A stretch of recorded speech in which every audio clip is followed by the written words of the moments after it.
Salut, bienvenue sur la chaîne de Monsieur Minsa. Avant de commencer, s'il vous plaît, laissez un j'aime et abonnez-vous. Surtout, activez la cloche de notification. On commence maintenant.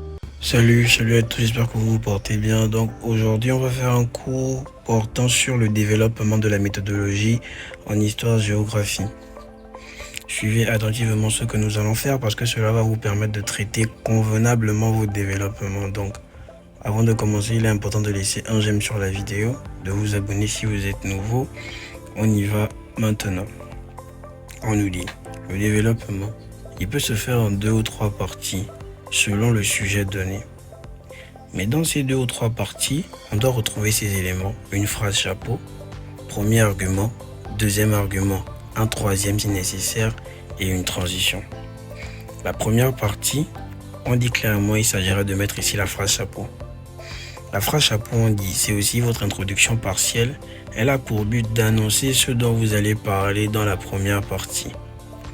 Si on a un sujet qui parlait par exemple de la Seconde Guerre mondiale, où on demandait les causes, les manifestations et les conséquences, pour rédiger la phrase chapeau, on aura un exemple comme ça, où on dira les causes de la Seconde Guerre mondiale sont à la fois récentes et lointaines.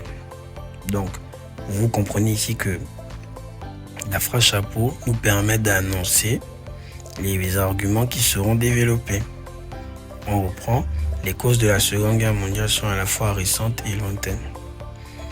Concernant le premier argument, c'est simplement évoquer votre première sous-idée en donnant argument, plus connecteur d'explication, plus explication, plus exemple. Regardez ce que ça donne au niveau de la rédaction, toujours sur notre sujet, la Seconde Guerre mondiale. On dira, les origines de la Seconde Guerre mondiale sont récentes, simplement. Et une fois que j'ai terminé, je mets un connecteur d'explication. En effet, et j'explique convenablement.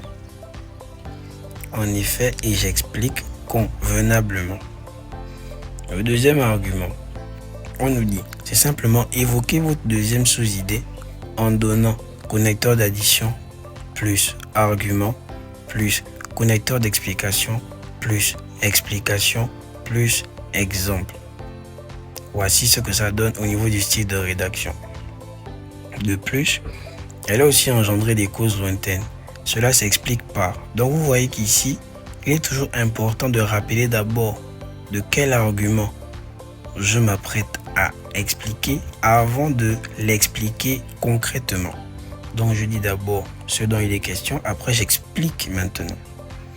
Et vous devez coller la transition.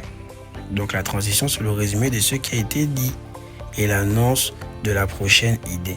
Donc exemple, la Seconde Guerre mondiale est liée à des causes lointaines et récentes et celle-ci s'est déroulée en plusieurs phases.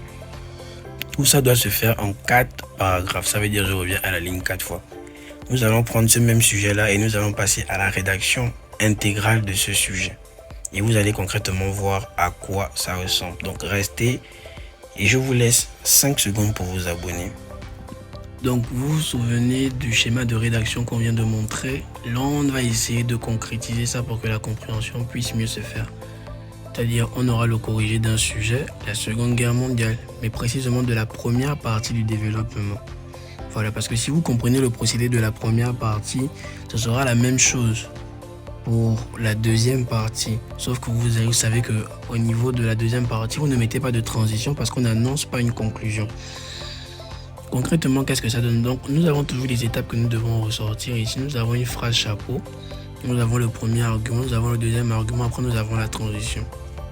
La phrase chapeau, on a dit il suffit de ressortir les éléments qui sont liés de près ou de loin à la partie que nous affrontons ici. Nous sommes dans les origines, donc il faudra ressortir ça au niveau de l'explication. On dira au niveau de la phrase chapeau, les causes de la Seconde Guerre mondiale sont à la fois profondément enracinées dans l'histoire et influencées par des événements récents. Donc, c'est-à-dire que les causes sont lointaines et immédiates, simplement. Donc, concernant les causes lointaines, nous on dira la Seconde Guerre mondiale a été influencée par des causes lointaines. Donc, vous voyez qu'à cette partie, on rappelle d'abord qu'on commence à parler des causes lointaines. On continue en disant, telles que les rivalités impérialistes et les conflits territoriaux hérités du passé, vraiment lointaines. On dit les aspirations expansionnistes des puissances, notamment l'Allemagne nazie et l'Empire du Japon, ont exacerbé les tensions internationales. Donc, Là, on vient de rappeler concrètement en quoi pouvait être liée la Seconde Guerre mondiale. Ça veut dire que cela provient de ce qui s'était passé avant, donc les causes lointaines.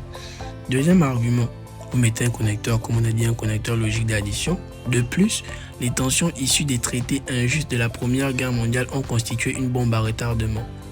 L'épuisement économique et les clauses punitives imposées à l'Allemagne ont créé un terreau fertile pour l'émergence du nationalisme et du ressentiment. Là, nous sommes dans les causes récentes. Donc, vraiment, ce qui a poussé à emmener directement la guerre. Et après, vous mettez votre transition. On dira, la Seconde Guerre mondiale, résultat des causes complexes, s'est déroulée en plusieurs phases, marquant une période sombre de l'histoire. Donc, je dis déjà que là, je m'apprête à parler des phases de la guerre, vu que j'ai terminé avec les origines.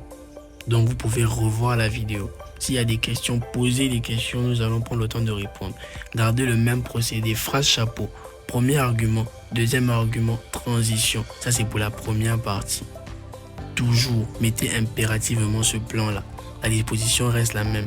Dans le premier argument, rappelez d'abord quel est le premier élément auquel vous êtes confronté à expliquer. Rappelez le premier élément que vous expliquez.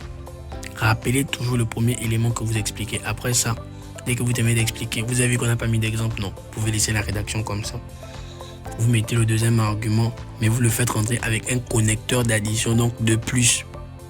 Vous le faites rentrer avec un connecteur d'addition, de préférence de plus. Quand c'est terminé, vous mettez maintenant la transition, qui est le passage de ce qu'on vient de faire pour annoncer ce qu'on va faire. Ça, c'est en petit français. Simplement, la transition permet de quitter d'une partie afin d'annoncer la prochaine partie. Donc, je vous remercie. C'était Monsieur Minsa. N'oubliez pas de vous abonner et bonne chance pour la compréhension.